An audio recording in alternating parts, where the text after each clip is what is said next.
আপনি 1 মাস ধরে কেন রোজ আসছেন? কি চান? তোমাকে দেখতে আসছি। মরার আগে আমাকে দেখতে এসেছেন? আদিত্য, আমি তোমাকে কিছু বলতে চাই। যা বলতে চান তাড়াতাড়ি বলুন, আমার মাথা খারাপ হয়ে যাচ্ছে। বলুন কি চান? 10 দিন পরে ন্যাশনাল চ্যাম্পিয়নশিপ খেলা আছে, তোমাকে খেলতে হবে। তারপর কি? কমনওয়েলথ। আর তারপর? Grand master. তারপর কি? World championship. ততক্ষণ আমি লাশ হয়ে যাব। পাগল হয়ে গেছেন আপনি। আপিল ক্যান্সেল হবার কারণে ফাঁসি হবে আমার। আপনাকে আগেই বলেছিলাম সবকিছু ভালোভাবে খেয়াল রাখতে, সেটা কেন পারলেন না বলুন?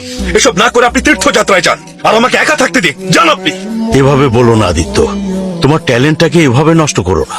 আপনার মাথা খারাপ। যান আপনি। আমি মরে যাচ্ছি আর আপনি আছেন ট্যালেন্ট নিয়ে। মরণ থেকে তো কেউ বাঁচতে পারবে না, কিন্তু মরার পরেও তোমার নাম থেকে যাবে। তোমার মতো প্লেয়ার দ্বিতীয় কেউ আসবে না। আমি আপনাকে কি বলছি কানে যাচ্ছে না? ফাঁসির আগে শেষ ইচ্ছে জানতে চাওয়া হয়। আপনি তো দেখছি উল্টো, আমাকে দিয়ে নিজের ইচ্ছা পূরণ করতে চাইছেন।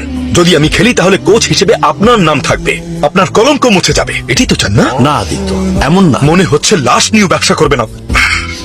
আদিত্য, তোমাকে দুনিয়ার সামনে নিয়ে যাওয়া ছাড়া চলে যাও। আমার আর কোনো স্বার্থ নেই। কেউ দেখা করতে আসলে বলবেন আমার ফাঁসি হয়ে গেছে। যতক্ষণ রাজি হবে না জেলের বাইরে বসে থাকবো, মনে রেখো।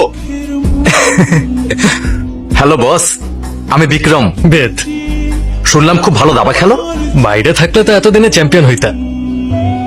এভাবে চুপ করে থাকলে তো আমরা কিছু বুঝবো না বস। মনে হয় এই চুপ থাকার পিছনে অনেক কষ্ট আছে। তাইলে আমরা কিছু ভাগ নিব। ঠিক আছে, চল। ভাই, তুমি এরকম সারাদিন চুপচাপ থাকো কেন বলো তো? 4 বছর থাকলে তখন বুঝতে পারবি। এত বছর জেলে থাকার কোনো ইচ্ছা নাই আমাদের বস। এখান থেকে পালানো? তুমি তাইলে আমাদেরকে চিনো নাই। আমরা পারি না এমন কোনো কাজ নাই। হ্যাঁ, সেজন্য তোদের এখানে পাঠিয়েছে।